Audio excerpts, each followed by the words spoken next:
Good morning, everyone. I'm Allison Hourdy, the Commissioner at the Chicago Department of Public Health.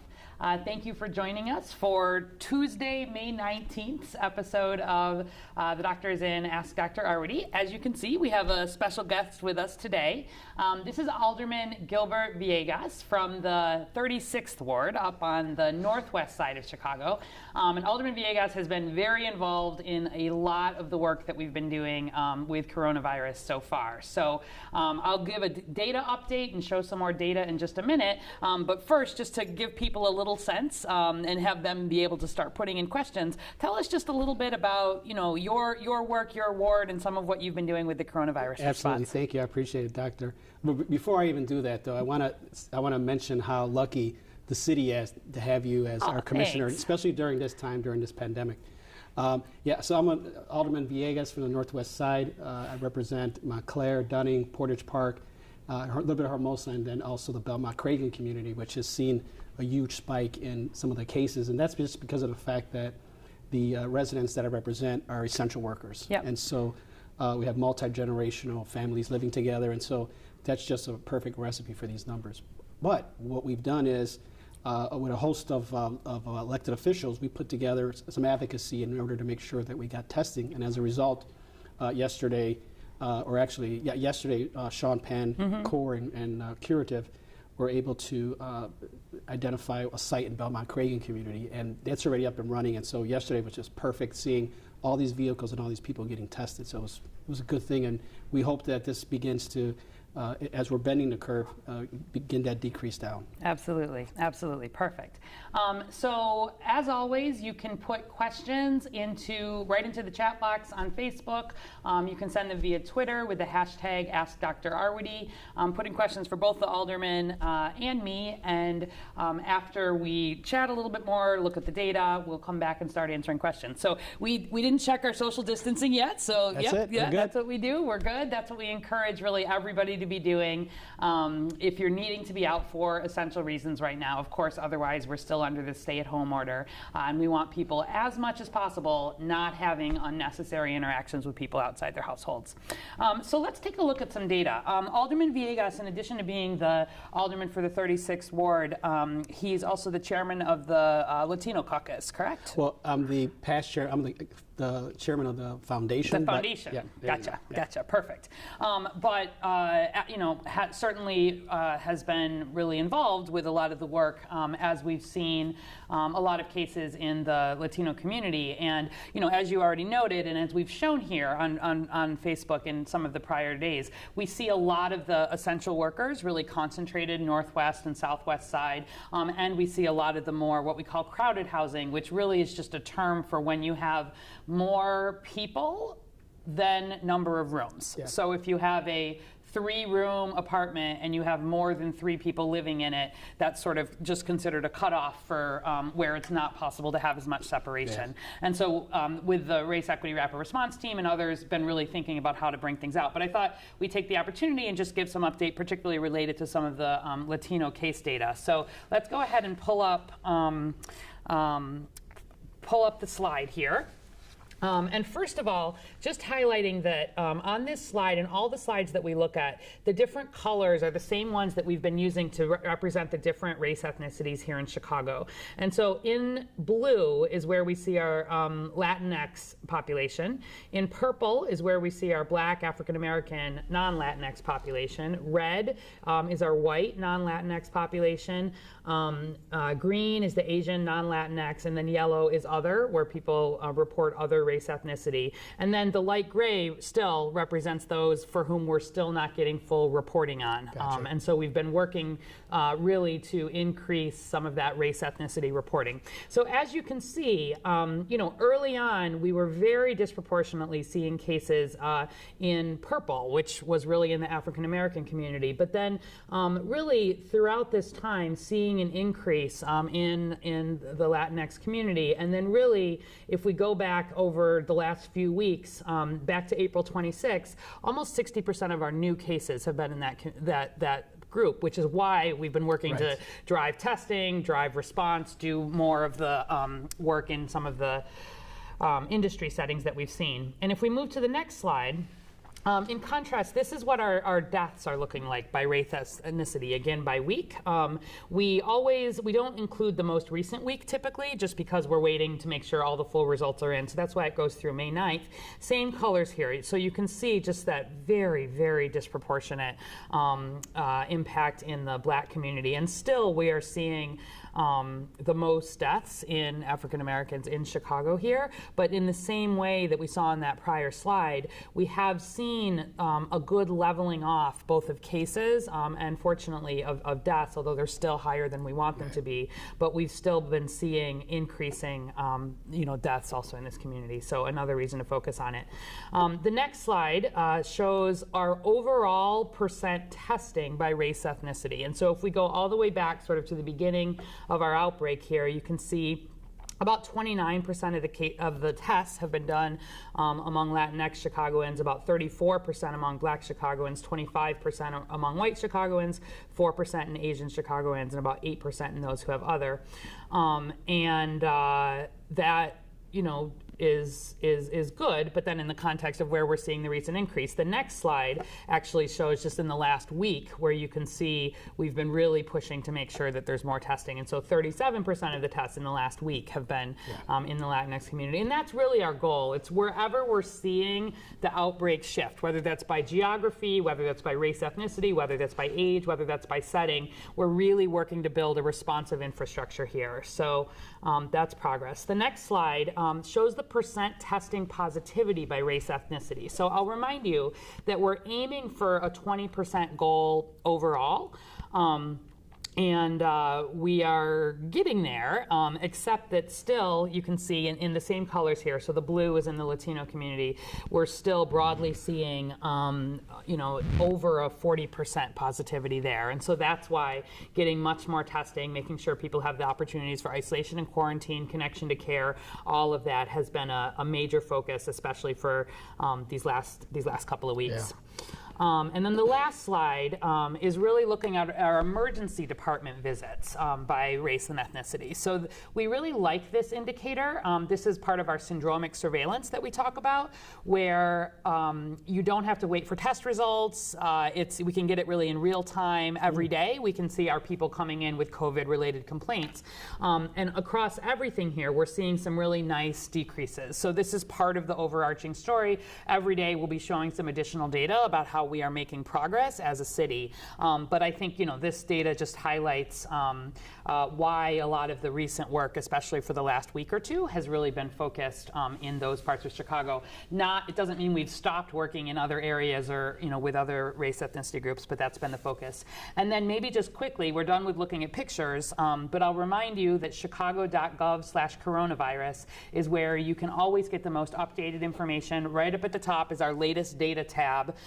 And as of today, we're at 37,381 cases and 1,705 deaths among Chicago residents. That was an increase of 712 cases and 47 deaths since the prior day. And that is improvement. If you pull up and look at it, I think tomorrow maybe we'll look at the epi curve again.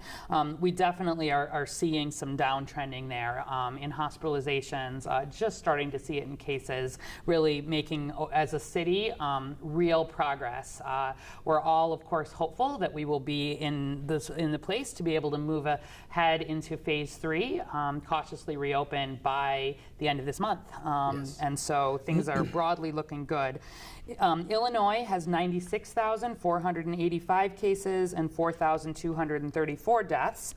And as of now here in Chicago, we've tested almost 140,000 people, and our average is still between 3,400 and 3,500 people per day. So much better. Even a week ago, we were still under 3,000 tests, so we've been building up nicely. That's some of the work like we were talking about.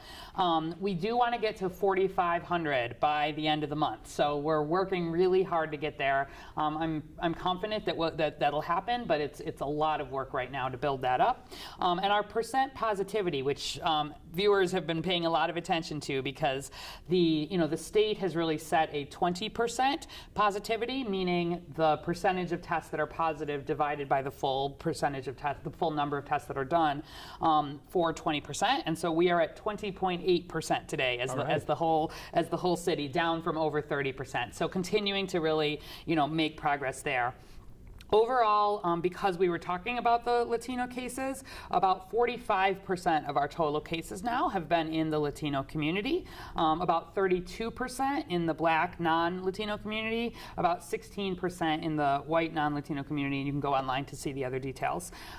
So I think we'll leave it at that as far as data updates, but I encourage you to check out the website. Today's Tuesday, which means yesterday was the day that we updated all of the maps, all of the graphs, all of the zip codes, everything related to cases, deaths, and testing. So check that out if you want to see more. All right, so let's chat a little bit. Absolutely. Well, this is all sounds like it's trending in the right way. It is. Right direction. So it is. That's awesome. It is, and that's our goal. We showed yesterday the progress we're making in some of these congregate settings. So the nursing homes, the jail, the homeless shelters, making progress there, making progress, across communities, but it's a big lift for sure. It is. Yeah. So you've been involved in the recovery task force as well, right? Correct, yes. We haven't talked very much about that yet. Can you tell people just a little bit about that? Absolutely. So the mayor had put forward a recovery task force, and I chair the Economic, Technology, and Capital Committee, which before this, we were obviously moving in the right direction, but now this committee has become even more important, especially as we're trying to rebound with the economy. And so there's five committees that the mayor put in place, and I happen to be one of the co-chairs for the regional. So my job is to work with other elected officials throughout the region to try to make sure that collectively we're moving the region forward. Obviously, I'm focusing on Chicago. Yeah. But we know that with economic engines like the Central Business District as well as O'Hare Airport, that economy impacts the local communities as well. So we want to make sure that we're all rowing in the right direction as we're pursuing funding from either Springfield or Washington, D.C. So that's something that we're working on collectively.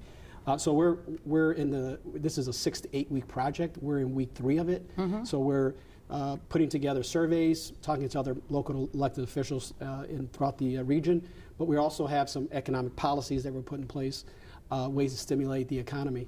And so just as a result of the committee in the short 3 weeks we've been working, my staff has come up with an idea mirroring, looking at what other cities are doing that have experienced this ahead of us. Mm-hmm. And so Tampa, Florida came up with a plan where they were closing streets and then bringing restaurants out into the street.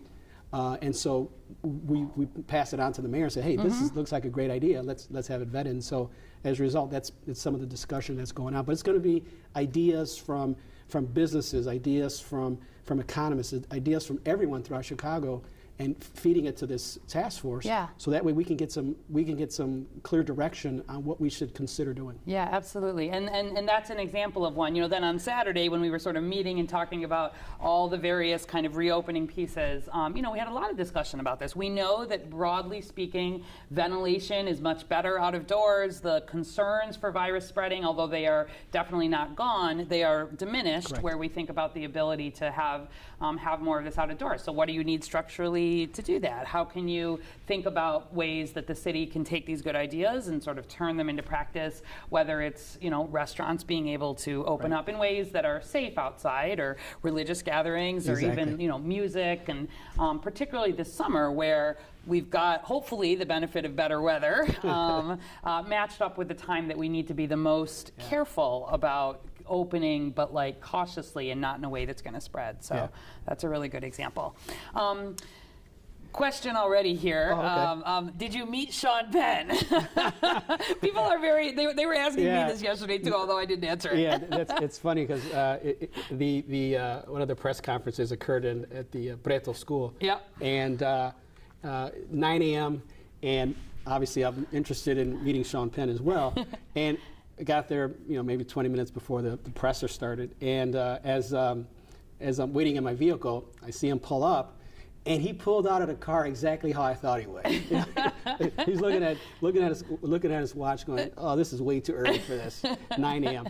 But you know what? His organization is just doing tremendous work. Yeah. And then teaming up with Chef Andres as well, who, in my discussions with him, they've done 350,000 meals across the country. Yeah. And his strategy, Chef Andres' strategy, is working with the local restaurants in the communities as they're providing free meals to the testing sites of CORE, Sean Penn's organization that he created. So yeah, I did meet him, a very humble guy, but and Chef Andres was extremely humble. And those guys are doing God's work. They are. I mean, the simple fact that, Sean Penn and Chef Andres, they could just, continue with their life and doing what they have. I'm sure they have enough money to do whatever they want, but for them to take on that philanthropic role is great. Yeah, and I know we'd gotten a question or a couple questions about this yesterday, and we didn't talk that much about it, but people were wondering a little bit what this relationship is. And so, Sean Penn has this organization foundation called CORE that usually does humanitarian work around the world in Haiti and others, but then with COVID, they have basically helped to support free testing in Los Angeles, Atlanta, and then now here in Chicago. And so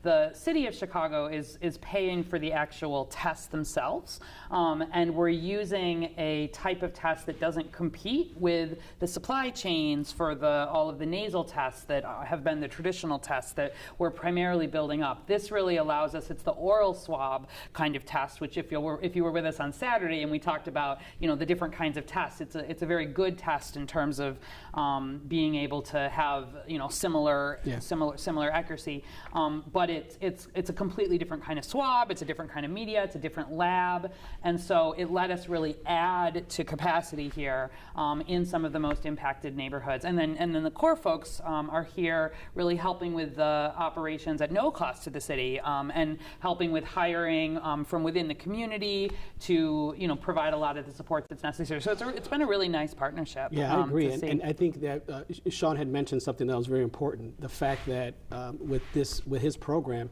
he was able to cut through a lot of the red tape and get this program standing quickly. Exactly. Because we got to make sure we're testing folks. Exactly. So, all right, perfect. So if folks have questions, go ahead and put them in for either myself or the alderman. All right. What kind of questions are you hearing from your constituents? How has your role changed? Oh, well, that's it. An alderman, the traditional role had been dealing with city services, dealing with budgets, et cetera. But now what we found is our role pivoting a little bit.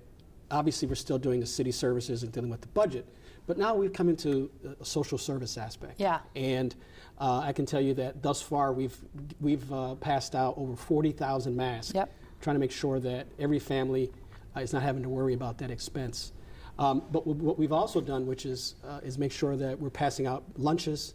I know CPS has done hundreds of thousands of lunches, but in some cases, there may be families that don't have a child, or maybe there's a senior, and so we're teaming up with other folks to provide free lunches and delivering them. So I have my staff, obviously sending out emails, making phone calls. So far, we've called every senior in the ward.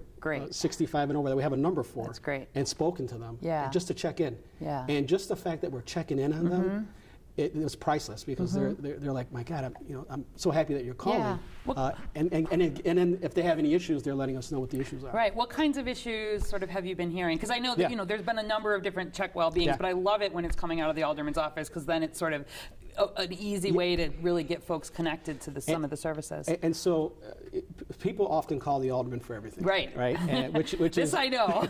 and so we've been dealing with issues related to the PPP, which the Payment Protection Program, also with the unemployment at the state level, and then also making sure we're connecting folks to food banks, et cetera, and then trying to speak about the rent issues that are impacting some of the communities, and then teaming them up with not-for-profits that do this on a regular basis. And so we've expanded our social network, and so that's what we've been doing.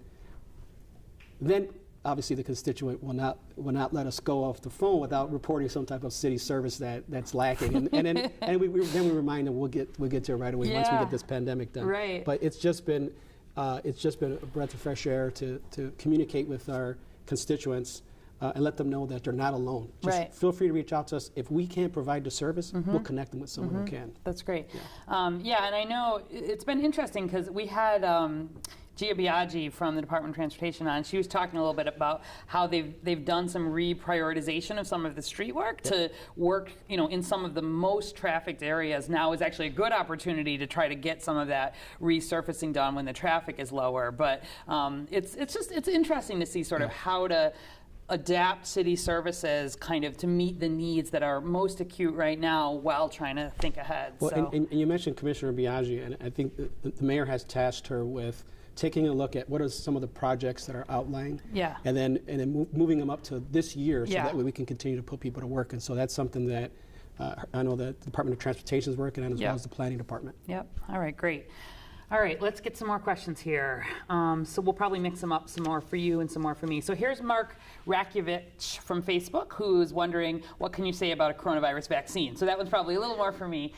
People probably saw, and I'm guessing the news yesterday, that there's about 100 different vaccines that are in different stages of trials, and there's 8 that are already in human trials of some kind.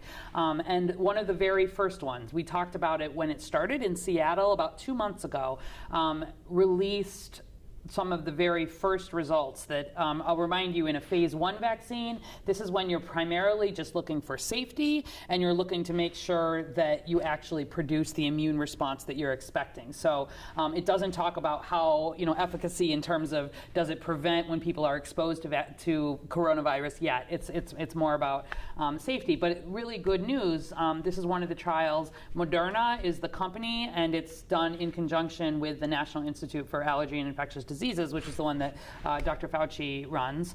And in their first 8 volunteers, they were able to show that the particular kind of vaccine that they were using, which is, it uses messenger RNA, not to get too much into the details, but the idea is, instead of trying to inactivate coronavirus, so a lot of our traditional vaccines, kill a virus and then give you the killed version or an inactivated version. But that can have some safety concerns, of course. The messenger RNA is a new idea for a vaccine that instead of killing the vaccine, it actually, the messenger RNA is kind of like the blueprint, the genetic blueprint that is just to the little spike on the coronavirus. So you know how where you have the coronavirus, it has all these little spikes coming off it? That's where the word comes from. Corona means crown. It kind of looks like a crown. So they took the genetic blueprint for that spike only, basically injected that, and then that was able to get taken up by the body and churn out basically an immune response just to that spike. And so the idea is that then if your body sees that spike, it says, oh, let me protect you against this spike, and therefore, because you protect against the spike, the spiked virus cannot get into the cell. So it's sort of this clever idea, and in these 8 people, it worked, basically. They did not have major side effects. At the highest dose, there were a little bit of minor side effects, but it was effective at the lower doses, so they'll probably use the lower doses going forward. And they were able to, inject this and then show that in the Petri dish in the lab, the people were able to fight off the virus. And in fact, the virus could not get into the cells. So it's early, but it's very good news. So the FDA gave them approval to move to stage 2, which is when you start doing it in hundreds of people. And if that goes well, hopefully, by this summer, we may be in the phase where you can do it in potentially thousands of trial kind of out in the world, and you start giving it to people, healthcare workers, et cetera, who may be at higher risk of infection.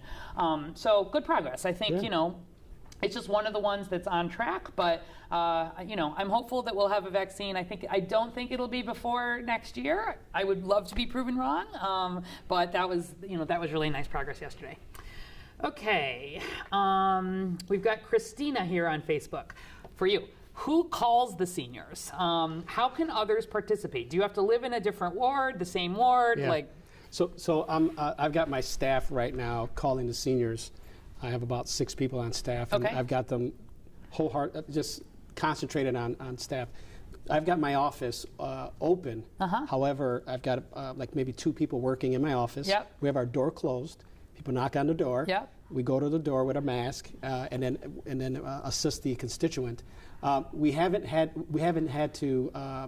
a need for additional folks to call the seniors because my staff has been able to catch up on it. Yeah. And we've already completed the seniors, and now we're moving to the next phase of constituents 64 and below. Great. Oh, love it. That's perfect. Okay. Here's Jermaine Resendez. We'll go back and forth. Here's one for me from Facebook. Can COVID give a positive to the influenza type A test? No. Influenza, completely different virus. A positive test for influenza does nothing to affect whether you would have a positive test for COVID and vice versa. Positive test for COVID does nothing to influence influenza testing. So testing for it is completely separate. Vaccination for it is completely separate. Get your flu vaccine, get your flu test, but COVID testing and vaccine, totally separate. All right. Let's see. Oh, people are interested in this. How is your office reaching other age groups, or what else? Maybe to the point of like, what are you doing for younger constituents? No, absolutely. And so because of the fact that social media, and we're continuing to send out our newsletter. Yeah. Our email list has about 25,000 people on it, so it's pretty plugged in because. As people come into the office and as we're doing surveying of our constituents, we're constantly asking for their information so that we can be able to communicate. So I'm on Twitter, I'm on Facebook. My staff has been begging me to get on Instagram. I'm like, no, that's enough already. And then we're just making phone calls based off the list. So it's been pretty successful. And as I mentioned, we've completed the seniors. Now we're in the range between 64 to 50. Okay. And so at some point we'll get to you. But in the meantime, they can still email us, send a message through social media. Yeah. It's interesting, this sort of digital divide thing. We've been, as we've been setting up some of these new testing sites, ideally we want people to register ahead. That's really the goal. You can go to chicago.gov/coronavirus and find the link. And again, this is for people really who are having symptoms, right? This kind of test is best to pick up people who have the virus right now. There's a slightly separate, if there are people who are healthcare workers or first responders are having this high, kind of high frequency exposure, where we'll take folks who are asymptomatic. But for everybody else, the focus is on people who are symptomatic. But the way that these results actually come is people put in their email address, and then there's a secure process to be able to get results, and we make sure that there's follow-up. But where people don't have an email address, because you don't have to register in advance, we do take people where they walk up and register them on site, and those people also tend to be the ones less likely to have the email. And so the health department is doing the sort of checking and calling back for people who don't have that email address. And it's been interesting to sort of think about, in the same way that we've had to already adjust so many of our own procedures. I think this has highlighted so much that digital divide, and what can we do to really, I think over the next few years, honestly, make sure that people, are connected, do have things like email addresses, have internet available, at their homes, have some of this available. It's funny you say that, because that's something that my committee's working on right now. I've put forward 3 working groups, economic, capital, and technology. And on the technology side, that's something that we're going to work to find out how can we bring some of the ISPs to the table and find out what kind of solutions can we get so that way everyone's connected.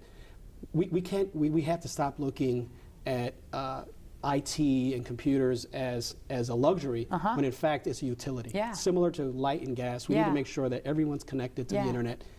When you go for a job, you have to apply online. When you go to the doctor, there's everything. So everything's online. And right now, it's even more of a divide because of the fact that kids are at home and some of them might not have. So I'm working with a company in my ward to put forward a solution that's a wireless trenchless technology, hangs on some of the poles in the ward, and it's a solar Wi-Fi router Nice. that will connect up to 10 homes. Yep. And we're looking for the homes that are just have that divide that you're talking about. Yeah, and and that's another one where we think about older people too. Yeah. They're less likely to sort of be connected in this way, and it's this like double, triple kind of whammy in terms of thinking Yep. about it. So that's great.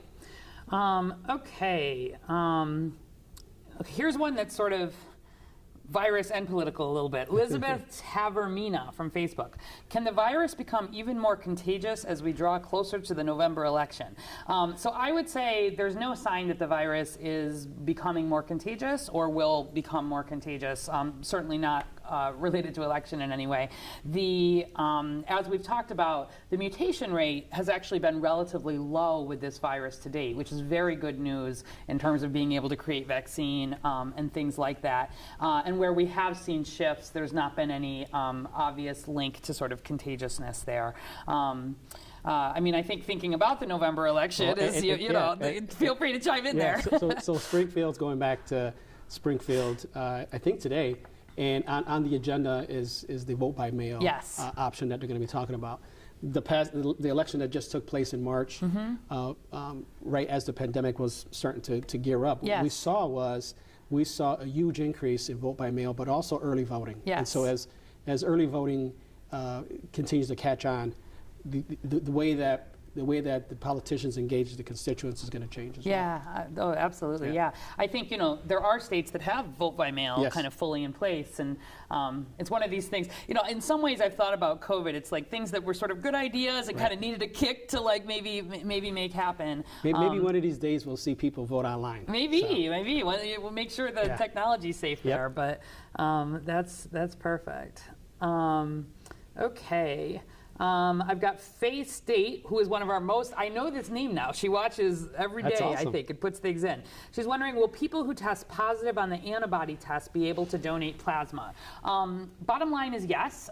In fact, the way that this works, and for people who haven't been following, donating plasma, this is one of the treatments that is under investigation, but we've used it for years and years, where people who are really critically ill with the virus can get plasma, meaning sort of the liquid part of blood, where you'd pull out the red blood cells, the white blood cells, the platelets that have the antibodies, which sort of is the immune protection against coronavirus. And you can give it to people who are really sick to hopefully help their own body's immune response. And so right now, the Red Cross is collecting plasma from people who have recovered from COVID. And the whole point is that when they have recovered, they have these antibodies. And so that actually is the test that the Red Cross is using. So they're interested, you can go to the website if you want to learn more about it.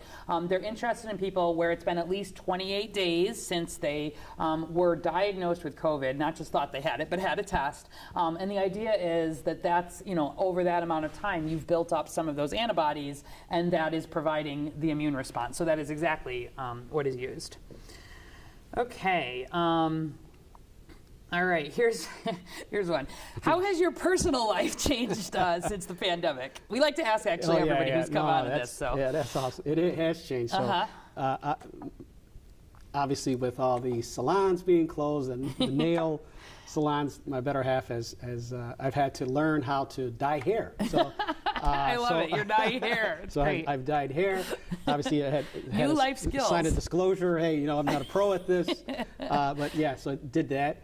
And then really just a lot of cooking. Yeah. Cooking at home, baking, also making sure that we're supporting our local businesses. And so one of the things that my office came up with this idea where, so we've done a couple of contests. We've done cutest dog, cutest pet, best garden. And then the gift certificate is from one of the restaurants within my ward. So that way we're trying to keep spirits up, but at the same time supporting local businesses. So I love we're just trying to be creative. Because after a while, it does get old. Right. And so what we've done is make sure that we're practicing the social distancing, making sure that we're keeping, abiding by the less than 10 folks. And so we've had events maybe a cookout at the backyard, make sure it's social distancing. Yeah. Hey, only 6 people could come, that's it. Yeah. You'll have to wait in line. So Yeah. it's been different though. Yeah. So do people submitted pictures of their cutest dog or whatever? Or was this? Yeah, so it's on Facebook, so they'll submit pictures of their pet. Okay.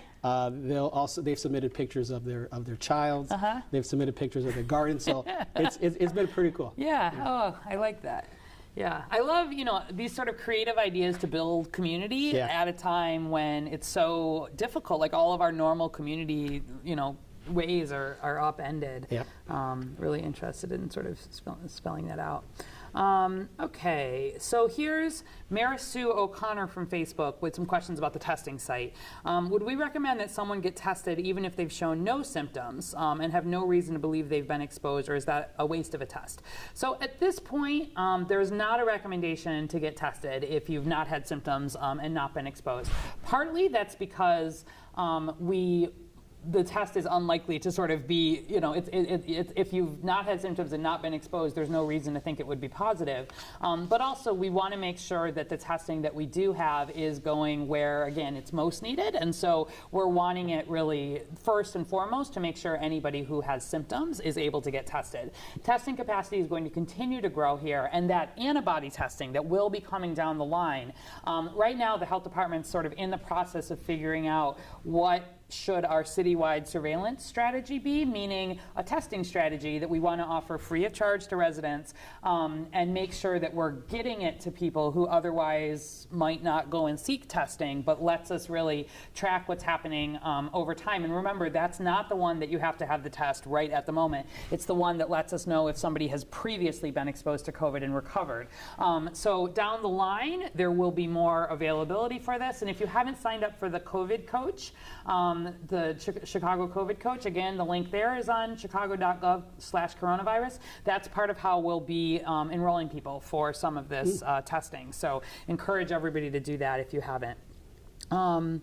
Okay, we're coming up on our time here. There's a few more things, but I think I'll take one more that's sort of related to to city services and coronavirus both here. Aura Jackson on Facebook is pointing out that street cleaning is starting up again. And she's wanting to know, do you know if they'll be using any special cleaning solution due to the virus? I'll take that first part and say that there is no need for a special cleaning solution due to the virus. The very good news is that this virus is extremely it gets killed by all normal sort of cleaning agents. So we've talked about read the label. If you're cleaning inside your house, read the label and follow the directions that are on whatever cleaning solution you're using. But good old soap and water are actually very good. And in the streets, there's not a need to be doing any special spraying or cleaning. Again, remember the main risk is interaction in close proximity with living, breathing people. That is by far the highest risk. So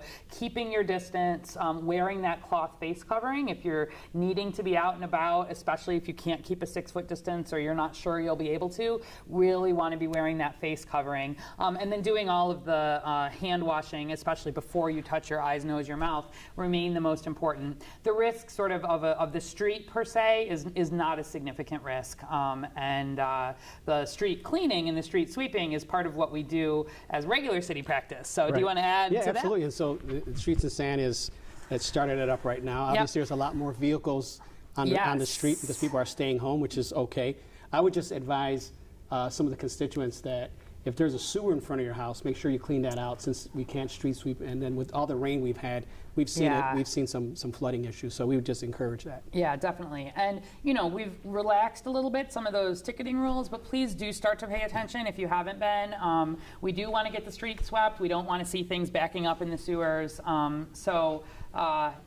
If it's been a while since you've moved your car and you need to for street sweeping times, go ahead and move your car while you stay socially distanced. Exactly. All right, so we are just about at time here. Anything else you wanted to add? We usually finish sort of with some good news and suggestions for people. Absolutely. So I would say that every alderman that is that's elected right now is really stepping up. Obviously, their role has changed, and so now they have to deal with the social service aspect of it. And they've just been doing a tremendous job. And so I would encourage folks that have never had to talk to the alderman's office, to reach out to them, because they have a whole list of support services that they can connect you with if either you or someone in your family is dealing with it. And I would be remiss if I didn't mention some of the partners that I've worked with in my ward. Great. I've worked with Parents for Peace and Justice, the Brooks Church, City Lights Church, Urban Rock Church, Chicago Academy Elementary School, CPD. They've been a great partner. All 14 of my schools, we've donated masks to them. So, you know, reach out to the office because, again, if we can't deal with the issue right then and there, I'm sure we have a contact for you. Yeah, great. And it's true. I think, you know, it's been great partnering with aldermen who are thinking about, you know, the needs in that specific community and how to link people up. And I think often we get a lot of sort of, I want to help, what can I do? And we have links on the website, but this is a great way, especially if you're interested in supporting right in, you know, your own community or in a community where, you know, you've got family or you've got concerns about. It can be a really good way to connect resources. And some of the corporations that typically work with the city have also stepped up, and they've reached out and said, what can we do as a partner, whether it be donating masks or whatever. It's been good, and everyone is stepping up. Yeah, absolutely. So we've got a couple things that folks sent in. So there is a nonprofit called Care for Real that is up on the north side all the way up in Rogers Park at the top, and they've joined into this weekly pop-up food pantry work that we've been seeing a lot of, you know, across the city. And so they're hosting their first satellite food pantry today, noon to 2 p.m. Outside of the United Church of Rogers Park at 1545 West Morse Avenue. The plan is to do that every Tuesday from noon to 2, just adding to the list of the many, you know, that we've really been hearing about across the city. So thanks for sharing that, and thanks to everybody who's really thinking about, you know, recognizing a lot of those most basic needs are even greater at this time. And we have a very cute picture that we'll end with. But first, I just wanted to thank again. This is Alderman Villegas from the 36th Ward. Really been a big partner, doing a lot of work related to coronavirus response. Thank you. No, I appreciate it, and hopefully we find a cure, because I'm tired of the honey-do list. Right. Everybody's life is changing because of COVID.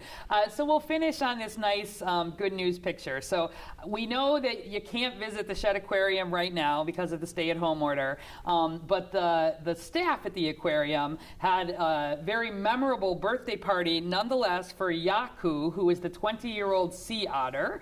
And so we've got this picture here. They made a frozen cake, and it is all otter-approved delicacies. So there are fish and clams and squid. You can see at the top the little sardines coming out. There was a happy birthday that was celebrated. The caretaker, Michelle, apparently played the violin. So everybody is adopting the rituals in the same way. Awesome. Kids at home are changing their birthday parties, and everybody is, you know, sharing pictures of their pets. To, you know, to your point, you know, this is a particularly good example of that. So just like the sea otter is staying home, we want to remind everyone we're under that stay-at-home order.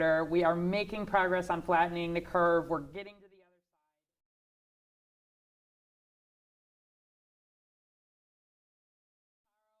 side. Regular program, so we'll have a chance to get into a little more of your science-based questions tomorrow. And thank you again so much for joining us. We'll be back at 11. Thank you, Doctor. Thank you.